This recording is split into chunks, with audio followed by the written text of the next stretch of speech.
jungles of New Guinea,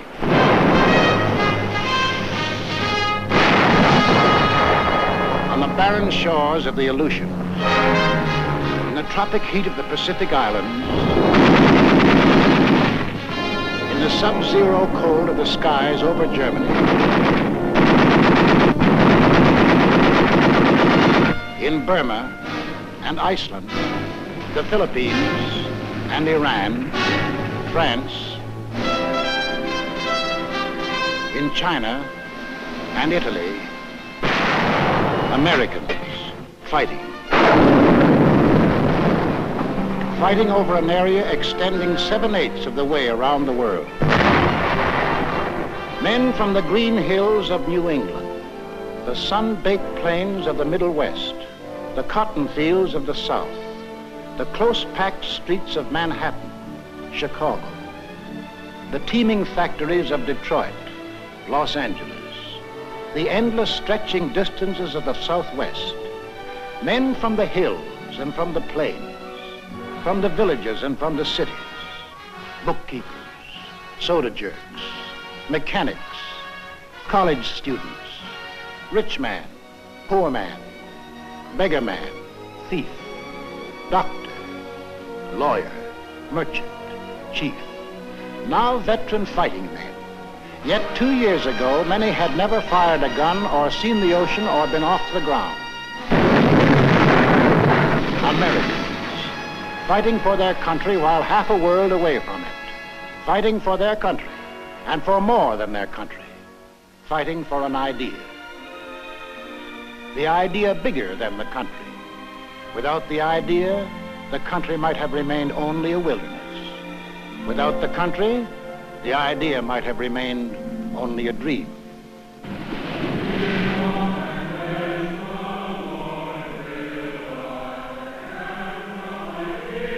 Over this ocean, 1607, Jamestown. 1620, Plymouth Rock. Here was America, the sea, the sky, the virgin continent. We came in search of freedom, facing unknown dangers rather than bend the knee or bow to tyranny. Out of the native oak and pine, we built a house, a church, a watchtower. We cleared a field, and there grew up a colony of free citizens. We carved new states out of the green wilderness: Virginia, Massachusetts, Rhode Island, Carolina. Then came the first test in the defense of that liberty. 1775, Lexington. Our leaders spoke our deepest needs. Colonists are by the law of nature free-born, as indeed all men are. It is the right of the people to alter or abolish it, and to institute new government. These are the times that try men's souls. But as for me, give me liberty, or give me death. In the midst of battle, it happened. The idea grew. The idea took form. Something new was expressed by men, a new and revolutionary doctrine, the greatest creative force in human relations. All men are created equal. All men are entitled to the blessings of life, liberty, and the pursuit of happiness. That's the goal we set for ourselves. Defeat meant hanging. Victory meant a world in which Americans rule themselves. 1777, Valley Forge. We fought and froze, suffered and died. For what? For the future freedom of all Americans. A few of us doubted and despaired. Most of us prayed and endured all. 1781, Yorktown. Now we were a free, independent nation. The new idea had won its first test. Now to pass it on to future Americans. The Constitution, the sacred charter of we the people. The blood and sweat of we the people. The life, liberty, and happiness of we the people. The people were to rule, not some of the people, not the best people or the worst, not the rich people or the poor, but we, the people, all the people.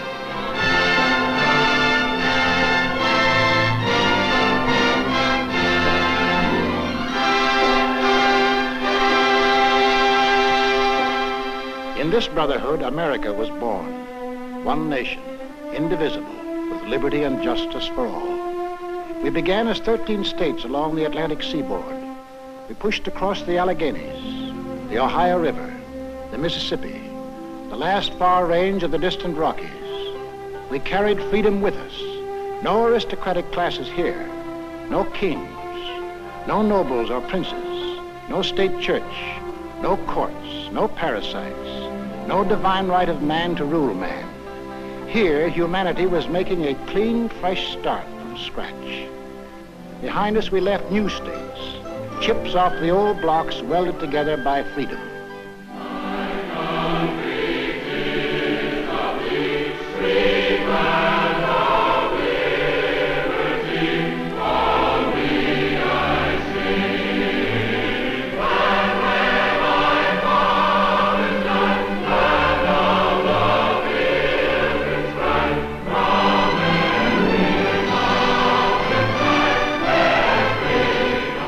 Until finally we were one nation, a land of hope and opportunity that had arisen out of a skeptical world. A light was shining, freedom's light.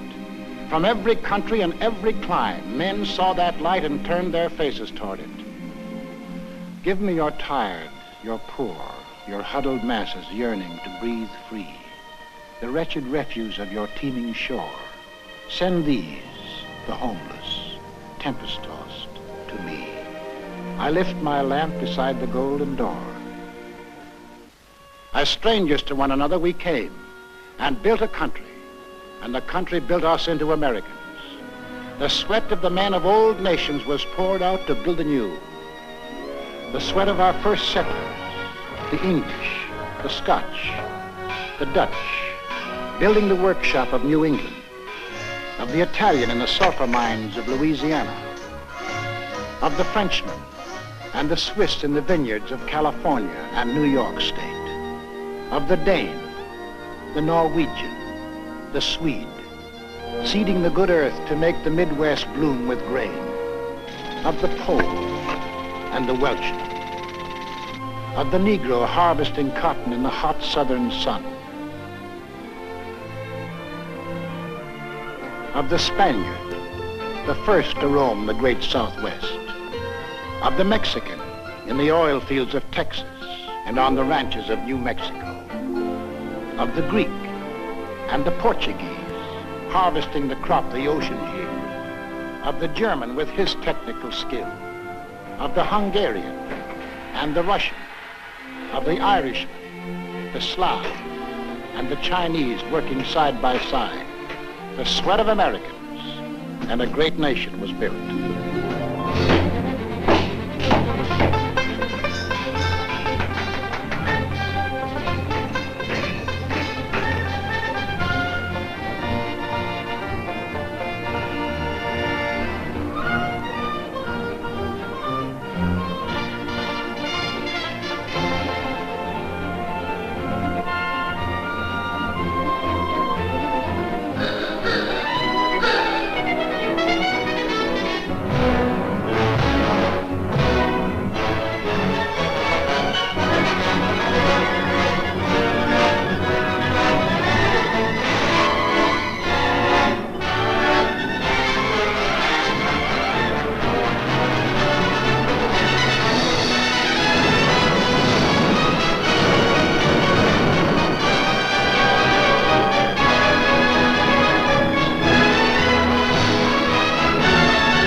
The sweat of the men of all nations built America, and the blood. For the blood of Americans has been freely shed. 5 times in our history have we withstood the challenge to the idea that made our nation. The idea of equality for all men, life, liberty, and the pursuit of happiness. The idea that made us the people we are. Let's take a look at ourselves before we went into this war. Well, first of all, we're a working people. On the land, at the workbench, at a desk. And we're an inventive people. The lightning rod, cotton gin, the telegraph, the blessed anesthesia of ether, the rotary printing press, the telephone, electric welding, the incandescent lamp, the submarine, the steam turbine, the motor-driven airplane, the X-ray tube, the gyroscope compass, the sewing machine, television. All these and countless more bear witness to our inventiveness.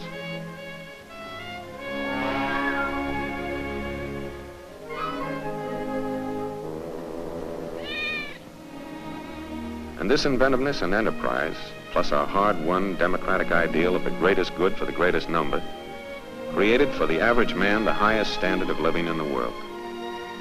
32.5 million registered automobiles, 2/3 of all the automobiles there are in the entire world.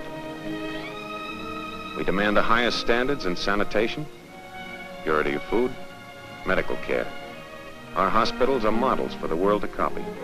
We want the best for the average man, woman, or child, particularly child. We have reduced the hazard of being born. From then on, we protect, foster, and generally spoil the majority of our children. But it doesn't seem to hurt them much. They go to school, all kinds of schools, to kindergartens, public schools, private schools, trade schools, high schools, to 25,000 high schools, and to college. In the last war, 20% of all the men in the armed forces had been to high school or college. In this war, 63%. We're a great 2 weeks vacation people. We hunt, and we fish. Up north, down south, back east, out west. When the season opens, we hunt and fish. And we're a sports-loving people.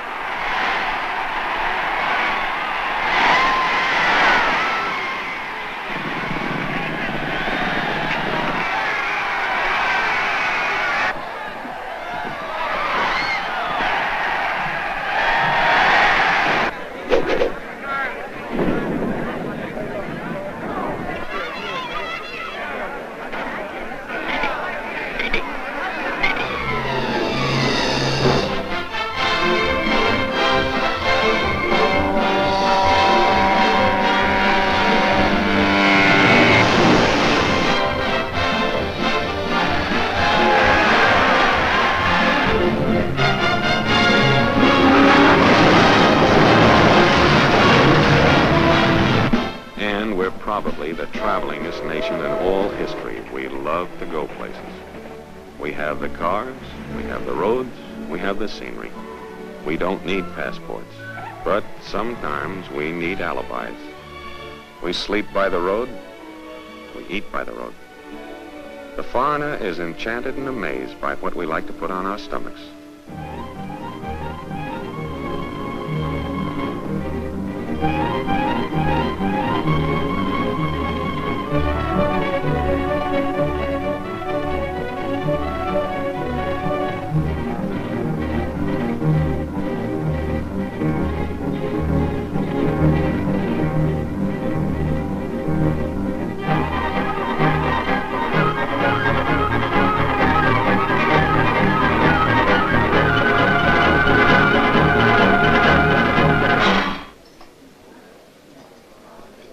We're a great joining people. We join clubs, fraternities, unions, federations.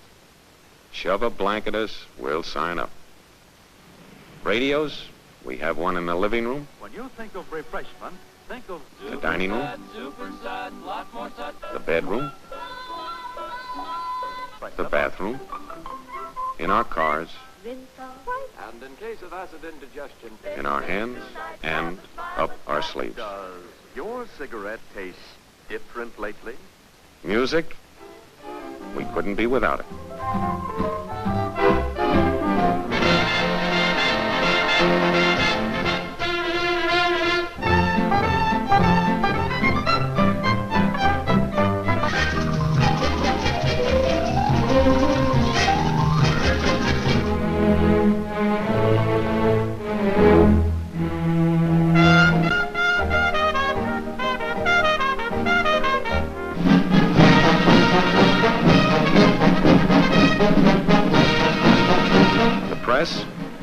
Yes, it's the biggest, but most important, it's the freest on earth. Over 12,000 newspapers of all shades of opinion, books on every conceivable subject, and more than 6,000 different magazines, not counting the comics. Churches, we have every denomination on earth. 60 million of us regularly attend, and no one dares tell us which one to go to. We elect our own neighbors to govern us. We believe in individual enterprise and opportunity for men and women alike. We make mistakes. We see the results.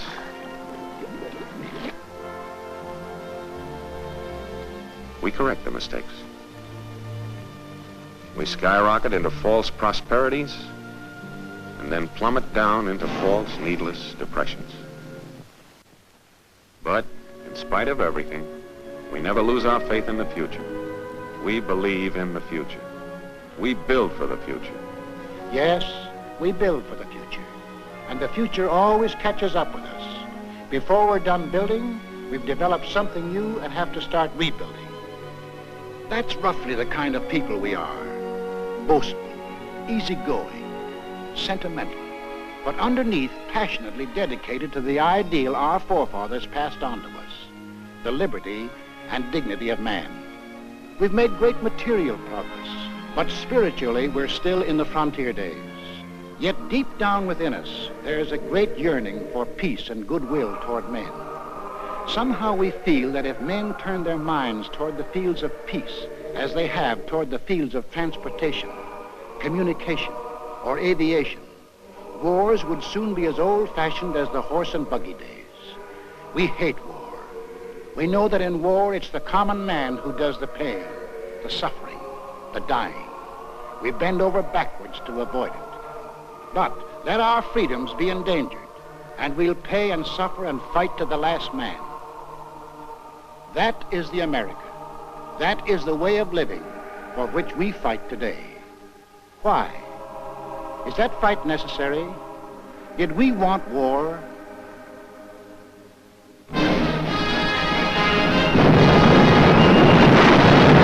In 1917, before most of you fighting men were born, our fathers fought the First World War to make the world safe for democracy, for the common man. They fought a good fight and won it. There was to be no more war in their time or their children's time. Faithful to our treaty obligations, we destroyed much of our naval tonnage.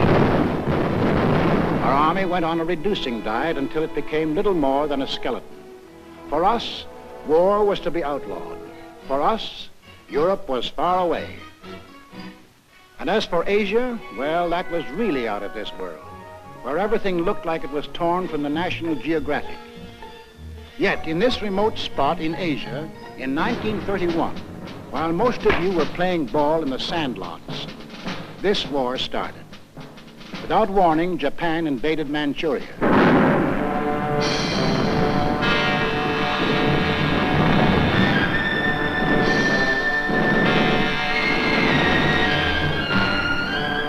Once again, men who were peaceful became the slaves of men who were violent. In Washington, D.C., our Secretary of State made a most vigorous protest. The American government does not intend to recognize any situation, treaty, or agreement which may be brought about by means of aggression. But we, the people, hadn't much time to think about Manchuria. We were wrestling with the worst depression in our history. Some of us were out of jobs. Some of us stood in bread lines. Some of us suffered homemade aggression. Some of us were choked with dust. Some of us had no place to go. 2 years later, in 1933, while most of you were graduating from high school, we read that a funny little man called Hitler had come into power in Germany.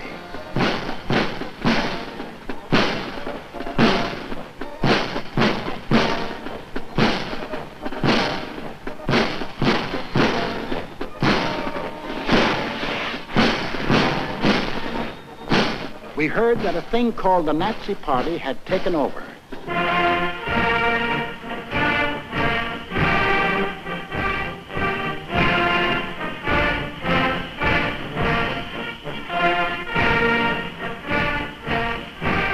Today we rule Germany, tomorrow the world. What kind of talk was that? It must be only hot air. In 1935, about the time you had your first date, we read that strutting Mussolini had attacked far-off Ethiopia.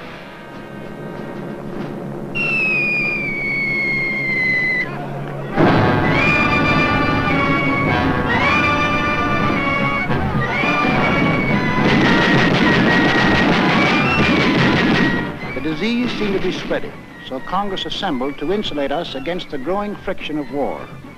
We want no war. We'll have no war, save in defense of our own people or our own honor. Toward this end, our chosen representatives passed the Neutrality Act. No nation at war could buy manufactured arms or munitions from the United States. In 1936, when you were running around in jalopies, we were disturbed by news from Spain.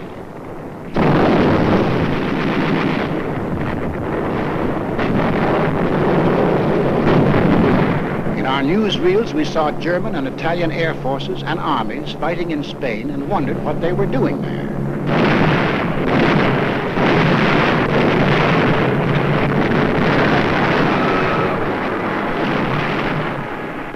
For the first time, we saw great cities squashed flat, civilians bombed and killed.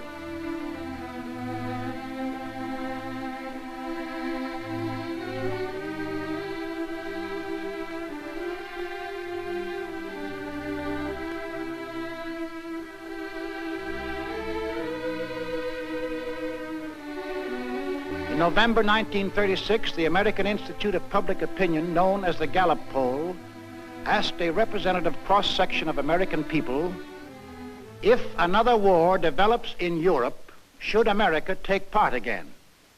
No. 95%. We the people had spoken. 19 out of 20 of us said, include us out. To further insulate ourselves, we added a cash and carry amendment to the Neutrality Act. Not only wouldn't we sell munitions, but we wouldn't sell anything at all, not even a spool of thread, unless warring powers sent their own ships and paid cash on the line. In 1937, the press services received a flash from Asia.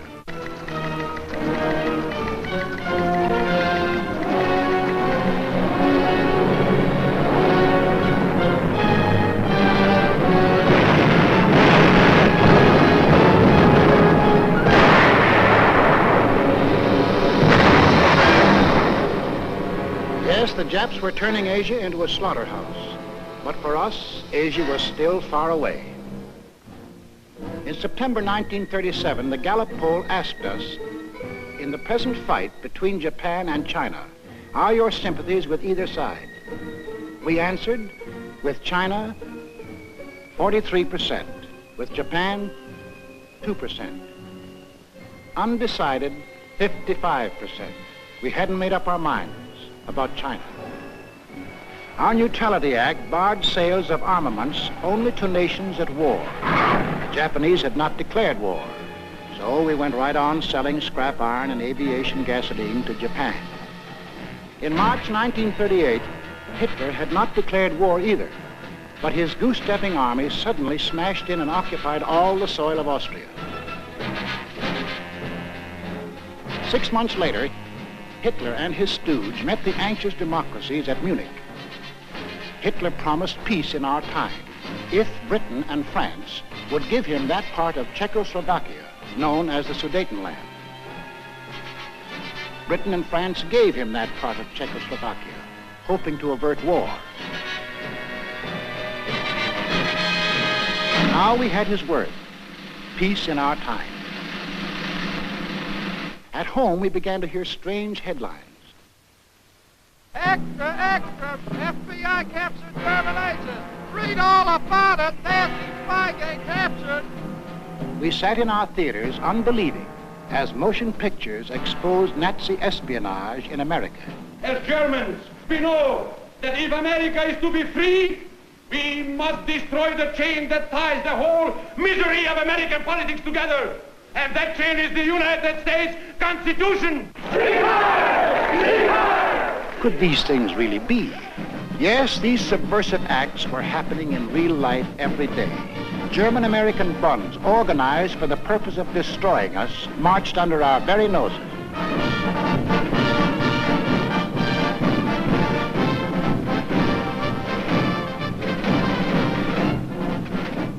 I pledge undivided allegiance to the flag of the United States of America and the republic for which it stands, one nation, indivisible, with liberty and justice for all.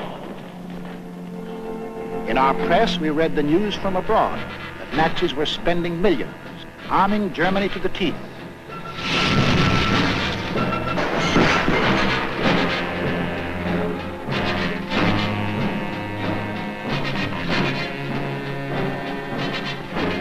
We read that the Tokyo Diet was appropriating tremendous sums, converting Japan into one vast munitions plant.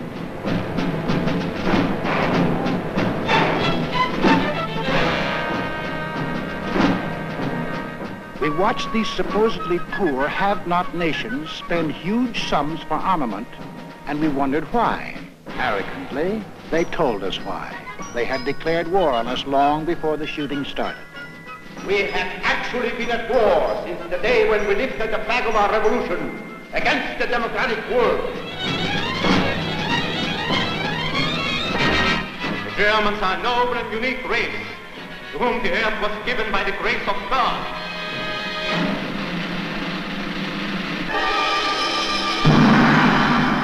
The world must come to look up to our emperor as the great ruler of all nations.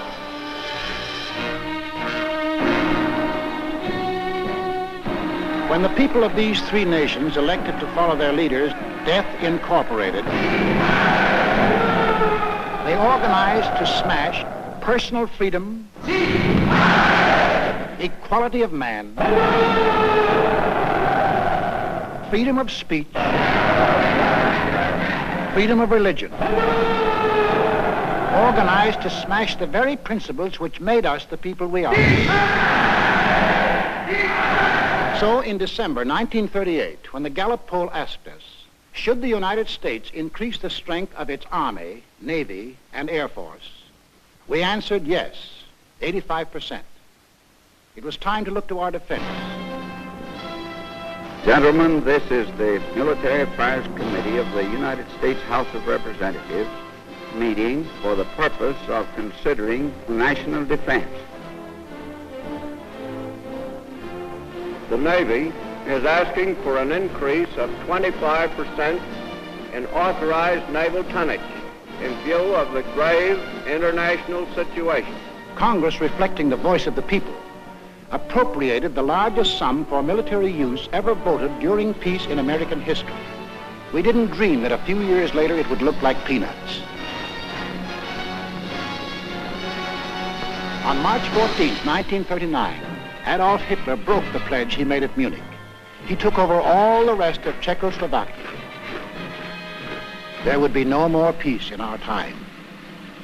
April 7, 1939, as we here in America observe Good Friday,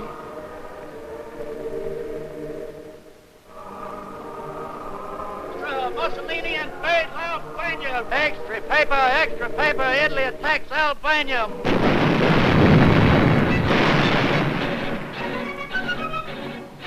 The picture was becoming clear. The conquering forces of violence were being set loose in the world. Where would they stop? In a last desperate effort to avert a world war, President Roosevelt, as a neutral, sent messages to Hitler and Mussolini, asking their promise to respect the independence of 30 free countries. Vor allem diese Anfrage von Roosevelts. To Adolf Hitler, this message was a huge joke as he repeated the names to a jeering Reichstag. Schweden, Dänemark, Niederlande, Belgien, Großbritannien, Irland, Frankreich, Portugal, Spanien, die Schweiz, Liechtenstein, Luxemburg, Polen, Ungarn, Rumänien, Jugoslawien, Russland, Bulgarien, Türkei, Irak, Arabien, Syrien, Palästina, Ägypten. This was the only answer the president received. On September the 1st, 1939, the Nazi army smashed into Poland.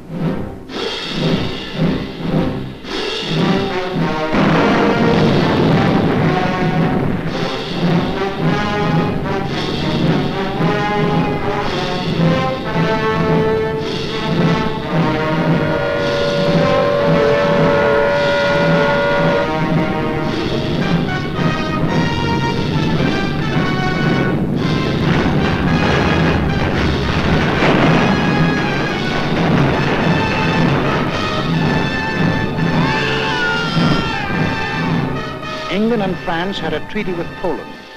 Would they act now? At home, we listened in suspense. Adolf Hitler's all-out attack on Poland makes the long-dreaded European war a certainty. Prime Minister Chamberlain of Great Britain gave the Nazi dictator a 0 hour for withdrawing his troops from Poland. That 0 hour ends now. At this time, we transfer you to London for an important announcement by the British Prime Minister. Up to the very last, it would have been quite possible to have arranged a peaceful and honorable settlement between Germany and Poland. But Hitler would not have it.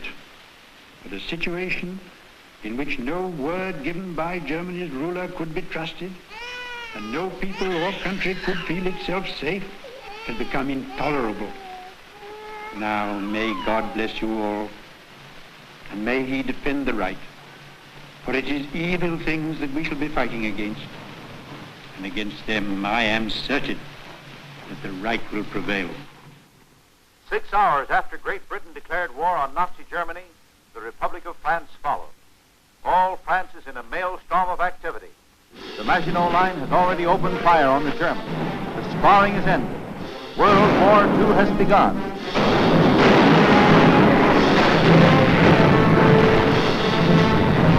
At home, we were asked, what country do you consider responsible for causing this war? Germany, 82%. We Americans had no doubt who started it. Also, we began to fear that this war was going to concern us. President Roosevelt called a special session of Congress to reconsider the embargo against selling munitions. I have asked the Congress to reassemble in extraordinary session in order that it may consider and act on changes in our neutrality law. The men of Congress wrestled with their beliefs and our futures. They debated and they argued. The arms embargo is far too great a security to American peace to permit its surrender without a last-ditch fight. The Embargo Act, as it now stands, is one-sided and works entirely to the advantage of one side. Therefore, the Embargo Act should be modified. We, the people, also debated and argued whether we should sell arms and munitions. When the question was put to us, we had an answer. Should we change the Neutrality Act so we can sell war supplies? Yes, 57%. Shortly after, our representatives changed the Neutrality Act. We lifted the embargo on arms and munitions. Now we would sell if purchasers would pay and take the stuff away in their own ships. American ships were still barred from combat zones. Meanwhile, on the other side of the globe, Japan was busy trying to bomb, shoot, and terrorize the Chinese into submission. We began to realize that if Japan conquered 400 million Chinese, she might become so strong as to run us right out of the Pacific.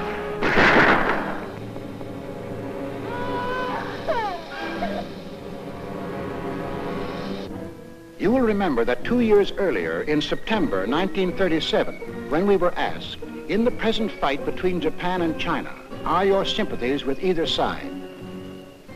Only 43% were with China. Most of us were undecided.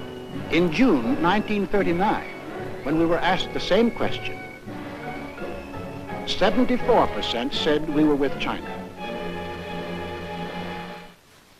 Now our minds were made up. When we loaded our scrap iron on Japanese ships, our citizens protested. Let Mr. Atchison, Assistant Secretary of State, tell us the inside of the story. So until the middle of 1940, the restriction of exports to Japan took the form of moral embargoes of aeroplanes and direct munitions. Then Congress passed the Export Control Act, and increasing cutoffs of scrap iron, aviation gasoline, and other strategic items followed. Exports were curtailed to the limit which those responsible for our defense were willing to risk. It was a fearful responsibility. On one side was the possibility, in fact the probability, that one day these materials might be used against us. On the other side was the possibility, in fact the probability, that to cut them off would provoke an attack which we were not then prepared to resist. Finally, in the summer of 1941, as it became clear that Japan was turning her back upon every possibility of reconciliation and adjustment, and was determined upon her great gamble of conquest, all exports ceased. On April 9, 1940, the leaders of Nazi Germany shifted their war machine into high gear. They overran into Denmark. They smashed into Norway. On May the 10th, 1940, they blitzed into Holland and Belgium. The Nazis are marching ahead at the fastest speed a conquering army has moved in all history. All roads in France are choked with slow-moving masses of refugees. Nazi Stuka dive bombers are strafing and bombing thousands of helpless women and children. Mr. Keltenborn. Good evening, everybody. Tonight, it seems clearly apparent that the first great phase of the war in the West has been won by Germany. The army of French and British has made a valiant battle in its effort to retreat to Dunkirk, where there is some slight chance that some part of it can be evacuated. Adolf Hitler's mechanized forces are racing toward Paris as French resistance collapses. On this 10th day of June, 1940, the hand that held the dagger has struck it into the back of its neighbor. This is William L. Shirer speaking from the forest of Compiègne, where Adolf Hitler today is handing his armistice terms to France.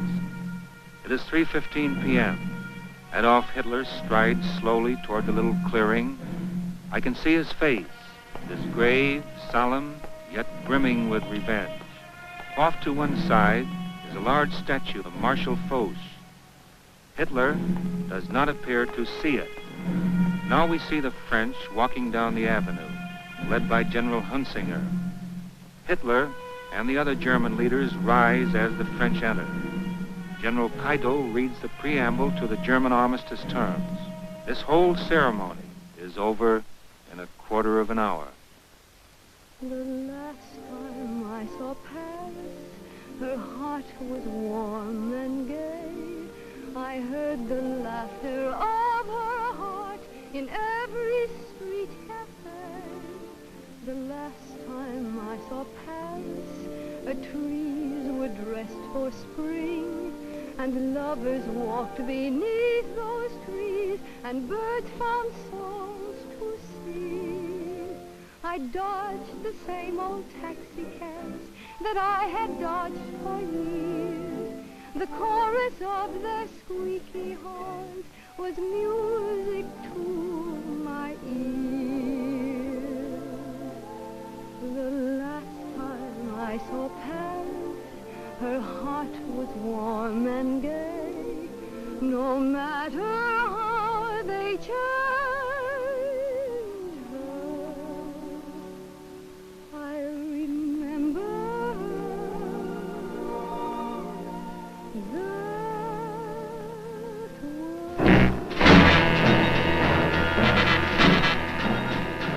Conquering armies now stood on the shores of the Atlantic.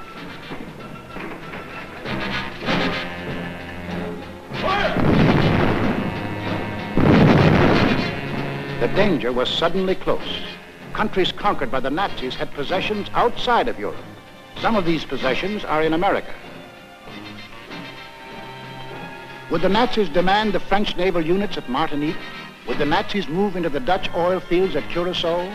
Would the Nazis seize the French naval base at Dakar for invasion of South America? Already in Brazil, there were over 1 million Germans who lived exactly as they did in Germany. 1,200 German schools with Nazi textbooks and Nazi teachers. Nazi newspapers. Hermann Goering glider clubs had been established. Also in Brazil, there were 260,000 Japanese taking orders from Japan. In Ecuador, within easy bombing range of the Panama Canal, German airlines had been established. German pilots were reserve officers of the Luftwaffe. The German transport planes had bomb racks already built in.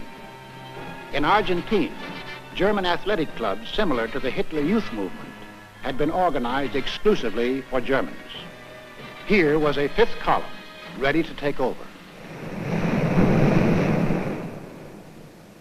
In Havana, we met with 20 other American republics. There must not be a shadow of a doubt anywhere as to the determination of the American nations not to permit the invasion of their hemisphere by the armed forces of any power or any possible combination of powers. 20 American nations stood firm. The Americas would not allow any European colony in this hemisphere to be transferred to a non-American power. We said, keep out. We meant it.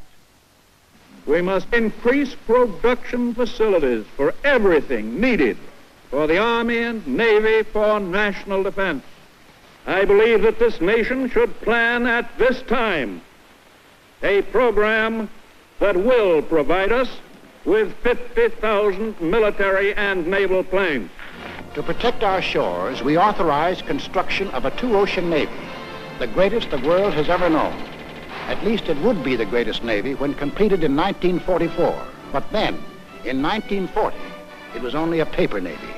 Our fighting forces at that time consisted of an army of 187,000 men, a navy of 120,000, and this dot was the Air Corps, 22,387 strong. All told, 330,000 men. We had makeshift supplies, makeshift equipment, stovepipes for cannon, bags of flour for bombs, and trucks were labeled tanks.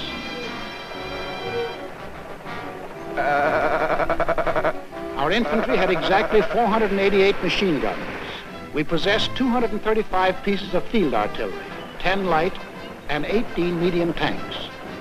That was the Army of the United States in May 1940, the month in which the Nazis overran France. So we called our Minutemen, the National Guards of the 48 states, and placed them into federal service. And most important, Congress passed the Selective Service Act. For the first time in our history, we began mobilizing an army while still at peace. The first number is serial number 158. This is the Army, Mr. Jones. No private rooms or telephone. You had the breakfast in bed before, but you won't have it there anymore. The second number, which has just been drawn, is 192. This is the Army, Mr. Green. We like the barracks nice and clean. You had a housemaid to clean your floor, but she won't help you out anymore. Do what the buglers command.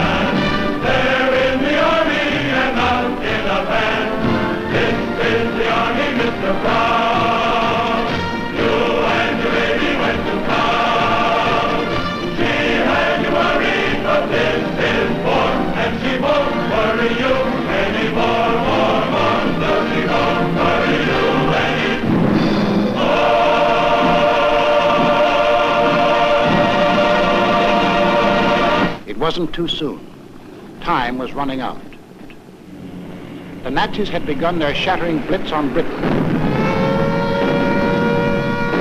Hello, America. This is Edward Murrow speaking from London. There were more German planes over the coast of Britain today than at any time since the war began. Anti-aircraft guns were in action along the southeast coast today.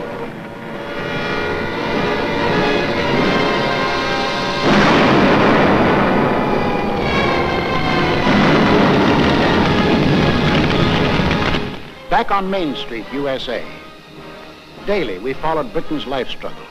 For if Britain died, we would be in grave peril. Our first line of defense in the Atlantic, the British fleet, might go to Nazi Germany. We would be unprotected, our shores, our people, our homes endangered. Britain must not fall. In our harbors, idle and rotting, lay ancient destroyers. They had been built for World War I, but this was World War II, and this gave us an idea. 50 tired, over-aged destroyers were revitalized, transferred to Great Britain. In return, we acquired further protection of our shores. We received a chain of bases stretching from Newfoundland to British Guiana. These bases threw a steel wall around the Caribbean. These bases gave new safety to the Panama Canal. It was now clear to the aggressors that we were conscious of the threat they represented to our country. Mr. Burley, Assistant Secretary of State, will tell us how they got together and tried to scare us off. From 1936 on, it became increasingly clear to the world that Germany, Italy, and Japan were pursuing a common pattern of aggression, both in Europe and in the Far East. On September 27, 1940, these three powers signed the so-called Pact of Berlin, or Tripartite Pact, a treaty of far-reaching alliance.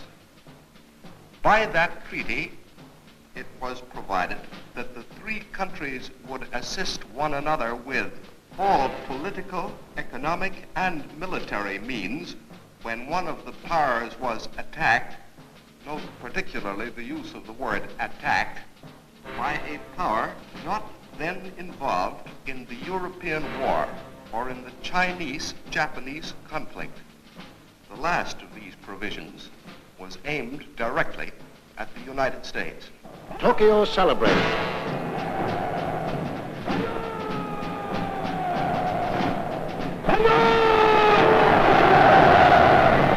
Rome cheered.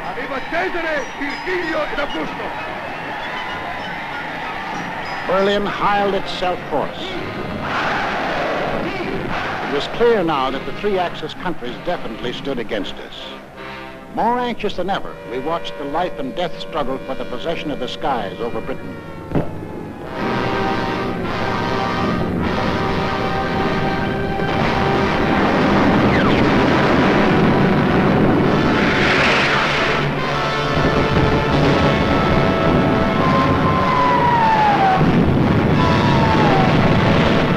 Despite the propaganda and confusion of recent months, it is now obvious that England is losing war. England will not only survive, England will win.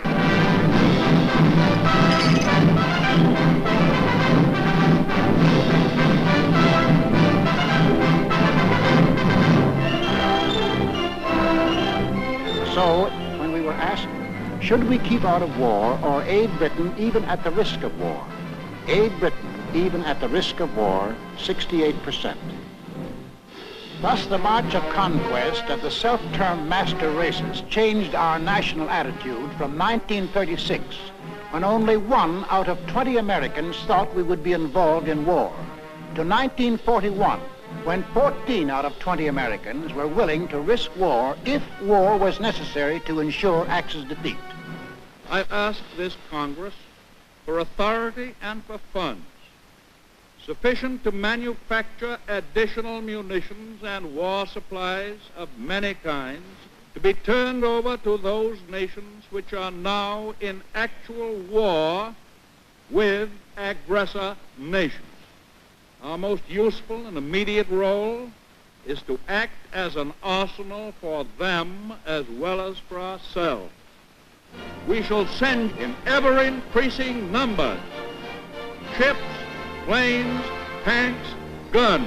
That is our purpose and our pledge. By an overwhelming majority, Congress passed Lend-Lease, Bill number 1776, another declaration of independence. Independence from tyranny, 1941 style. On April 6, 1941, the Nazi juggernaut overran into Yugoslavia and Greece. On June the 22nd, 1941, the success-crazy Nazis took their longest step toward world conquest. Without any declaration of war, they blitzed into Russia.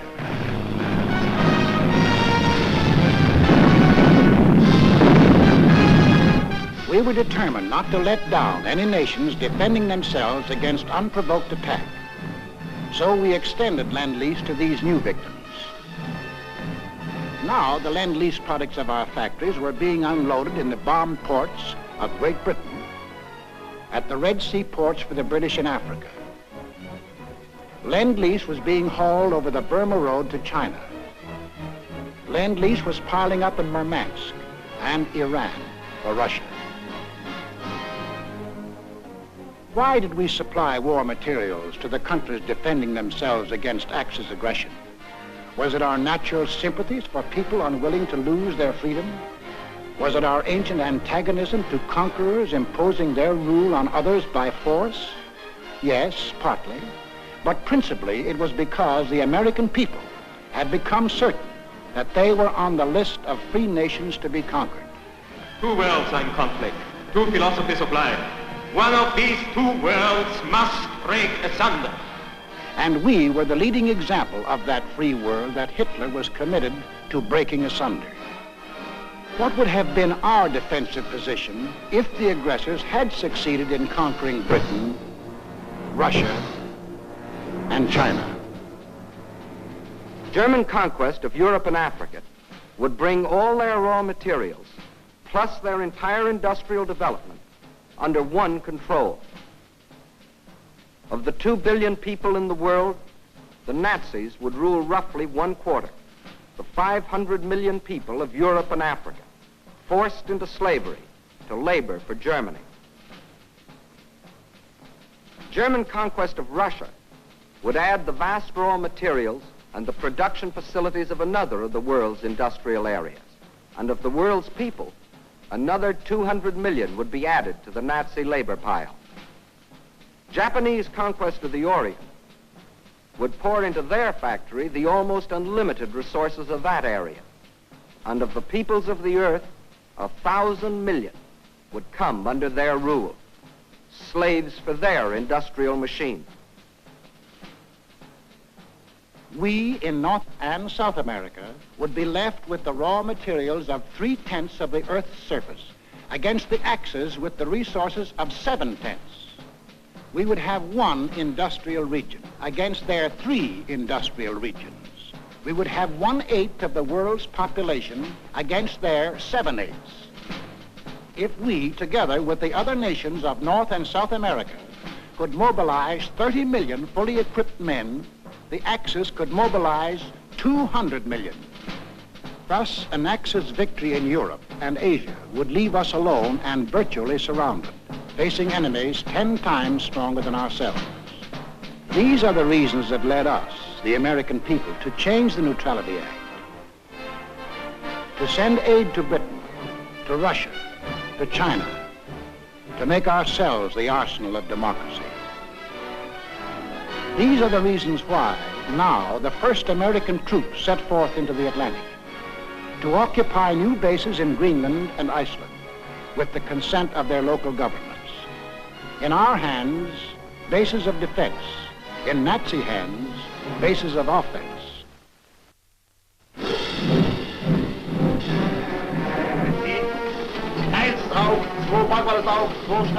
The Germans opened unrestricted submarine warfare.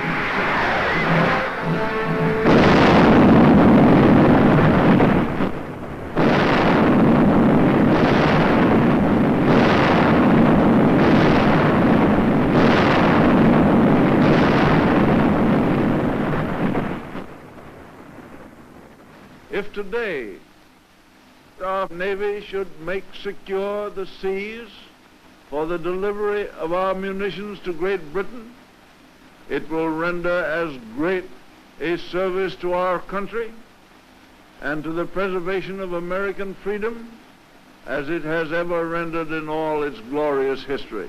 We want those cargoes protected. An aroused Congress repealed the entire Neutrality Act. We armed our merchants, and for the first time, they steamed into combat zones to deliver Lend-Lease. While this was going on in the Atlantic, the Japs, by a so-called agreement with the puppet government of defeated France, moved in on Indochina.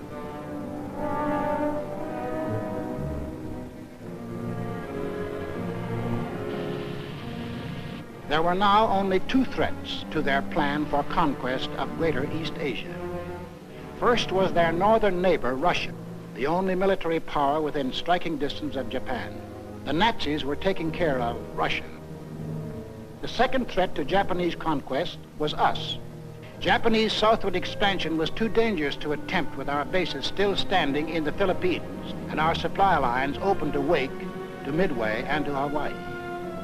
We were in their way. We had to be removed, but in the Japanese way. Off to Washington went Special Ambassador Curaçao on what the Japs said was a mission of peace, but carefully synchronized with his departure from Tokyo was the departure of a Jap task force under sealed orders, not on a mission of peace. On November 14th, Mr. Curaçao arrived in San Francisco, smiling his toothy smile as he sang the old song of Japanese friendship. The Japanese were a peace-loving people. Their whole policy was devoted to the establishment of permanent peace in Asia. Our aid to China was delaying the establishment of that peace. Our refusal to sell them oil and scrap was interfering with the establishment of that peace. Our objections to their taking over the East Indies, Greater East Asia, was an interruption in the establishment of that peace. All they wanted was peace. On November 17th, Mr. Curaçao and Japanese Ambassador Nomura were received by the President in the presence of the Secretary of State, Cordell Hull. It very quickly became clear that the Japanese had brought no new proposals and that the Japanese intended to continue their campaign to conquer China and all East Asia. However, on November 26th, our Secretary of State presented the Japanese with the basis for peaceful agreement between the two nations. The proposal was forwarded to Tokyo. The Japs had to stall for time, but only a short time. The task force was nearing its goal. Sunday, December 7th, 1941.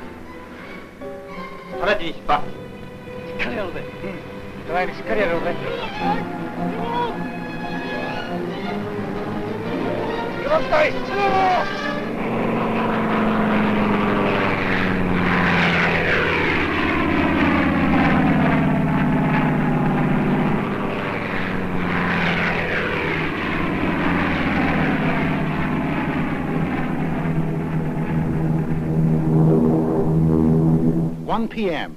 Eastern Standard Time. The Japanese emissaries are expected at the State Department to keep a 1 o'clock appointment they had requested in order to present their answers to our proposals. 1:05 p.m. The Japanese planes are approaching Hawaii.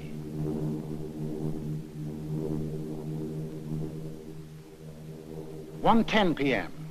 The Japanese emissaries telephoned to postpone their appointment until 1:45. 1:20 p.m.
2 p.m.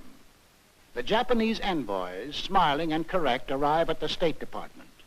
2:20 p.m.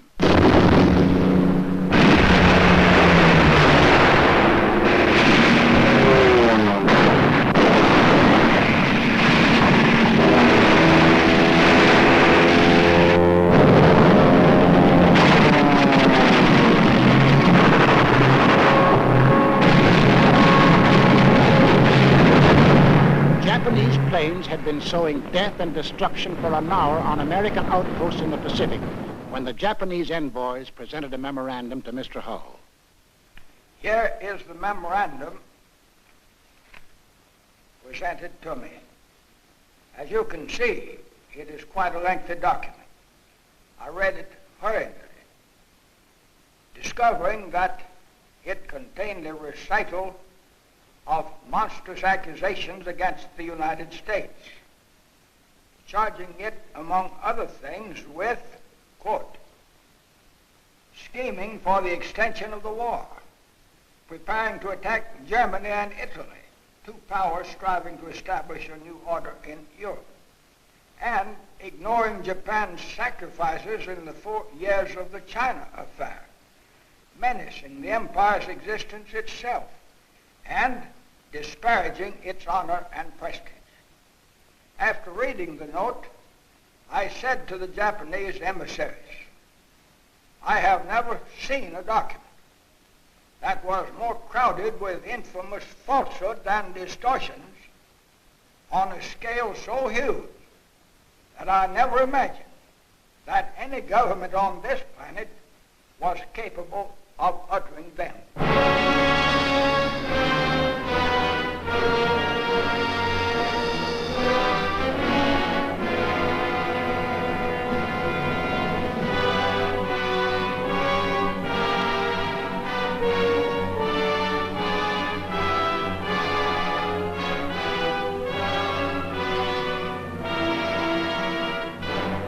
I ask that the Congress declare that since the unprovoked and dastardly attack by Japan on Sunday, December 7, 1941, a state of war has existed between the United States and the Japanese Empire.